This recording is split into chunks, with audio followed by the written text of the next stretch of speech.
मई का महीना हो, चिलचिलाती गर्मी हो, साथ ऑपरेशन बुनियानुल मरसूस की याद हो और ऑपरेशन सिंदूर की बरसी हो, तो क्या ही कहने।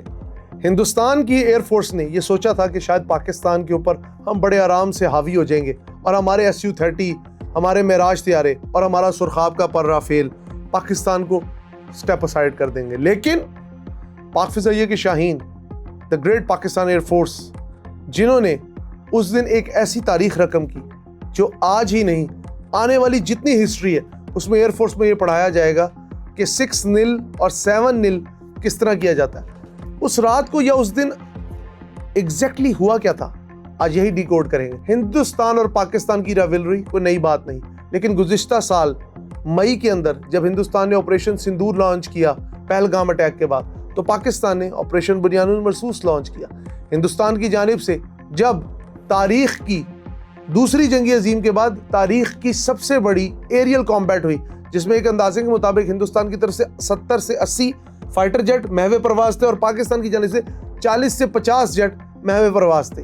हमेशा एक बात याद रखिएगा, जब भी काफिर और मुसलमान की जंग होती है तो तादाद मैटर नहीं करती, आपकी क्वालिटी मैटर करती है। वो कहते हैं ना, it is not the gun, it is the man behind the gun. बंदूक से कुछ नहीं होता, चलाने वाले का हौसला आजमाया जाता है। वही हुआ उस दिन कि हिंदुस्तान के पास थे सफ़े अव्वल के SU-30M के है जो कि रशियन जहाज है, 4.5 जनरेशन है। हिंदुस्तान के पास थे मिराज 2000 जो कि 4th जनरेशन जहाज है, फ्रेंच टेक्नोलॉजी। हिंदुस्तान के पास थे MiG-29 UG, वो भी 4th जनरेशन जहाज है और रशिया का माना हुआ जहाज है। उसके अलावा हिंदुस्तान का सुरखाब का पर राफेल, जिसको वो 4.5 जनरेशन जहाज कहते हैं, उसको उड़ाने से पहले नारियल तोड़े, तिलक लगाया, आरती की। लेकिन उस आरती की पाकिस्तान ने जब वो कहते हैं ना नवरात्रि कर दी, जब पाकिस्तान की जानिब से हमारे शाहीन, वो चाहे F-16 हो, वो JF-17 थंडर हो, जो हमारे को मुल्क का सरमाया इफ्तिखार है, और सबसे बढ़ के हम कैसे भूल सकते हैं विग्रस ड्रैगन को, द माइटी J-10C जो कि 4.5 जनरेशन जहाज है। जब इन जहाज़ों का आपस में टकराव हुआ तो पाकिस्तान ने अपनी इलेक्ट्रॉनिक वॉरफेयर के जरिए, अपनी जो एयरबोर्न अर्ली वार्निंग सिस्टम है, हमारे अवैक्स है, उसके जरिए हिंदुस्तान के जो रडार्स थे उनको जैम कर दिया उनकी सरहद के अंदर 200 किलोमीटर अंदर। और फिर जब यहाँ से PL-10 और PL-15 फायर हुए, beyond visual range fire missile जो हुए, हिंदुस्तान को पता भी नहीं लगा। And they got a first hit, they got second hit, they got third hit, और ये हिट होते होते ये मामला 6-0 और 7-0 पे जाके टिका। ये एक ऐसी कामयाबी थी जिसने हिंदुस्तान की जो एयरफोर्स थी उसकी कहते ना कमर हिला दी। समझने की बात यह है कि हिंदुस्तान को शायद उस दिन लगा था कि तादाद हमारे ऊपर हावी आ जाएगी, लेकिन हमने ये बात बताया, it is not about the quantity, it is about the quality, and that quality belongs to Pakistan air force, Pakistan strategic command division. हमने उसके बाद फतेह 1 लॉन्च किया और अब पाकिस्तान ने फतेह 2 भी बना लिया। किस भूल में है हिंदुस्तान? वो कहते हैं ना, इनकी सोच और अप्रोच यही है कि ये गाय का पेशाब पीते हैं, तो सोच इनकी उधर से बाहर ही नहीं आती।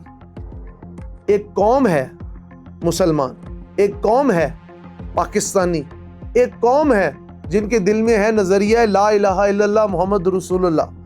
एंड व्हेन आदमी जब ला इलाहा इल्लल्लाह मुहम्मद रसूलुल्लाह पढ़ लेता है तो दिल से शायद कोई भी खौफ, कोई भी गुमान चला जाता है। खौफ होता है सिर्फ ऑलमाइटी का, अल्लाह का।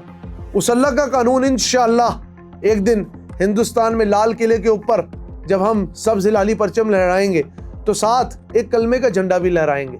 और ये वो दिन होगा जिसके बारे में हमें अपने मुहद्दिसीन से, अपने उलमा से, अपने बुजुर्गों से ये सुनने को मिलता है कि पाकिस्तान के मुसलमान जाके हिंदुस्तान के देवी देवताओं के मानने वालों को, हिंदू कौम को, सनातनियों को जंजीरों में जकड़ के लाएंगे। We will handcuff you all. ये दिन दूर नहीं है। इस दिन ने ये साबित किया कि अगर आपके अंदर जज्बा हुर्रियत है तो आप अपने से बहुत बड़े 3 गुना 10 गुना बड़े दुश्मन को कर सकते हैं, एलिमिनेट भी कर सकते हैं, जिस तरह हमने हिंदुस्तान को किया। दूसरी जानिब आपको लगता है कि हिंदुस्तान की आर्टिलरी बहुत स्ट्रांग है, let me remind you, Hindustan की टैंक फोर्स बहुत स्ट्रांग है, लेट मी रिमाइंड यू, हमारे पास 2nd जनरेशन टैंक्स भी हैं, 1st जनरेशन टैंक्स भी हैं, 3rd जनरेशन टैंक्स भी हैं, एंड 3rd+ जनरेशन टैंक्स भी हैं। हमारे पास T-80 UDs भी हैं, they are made in Ukraine, solid tanks.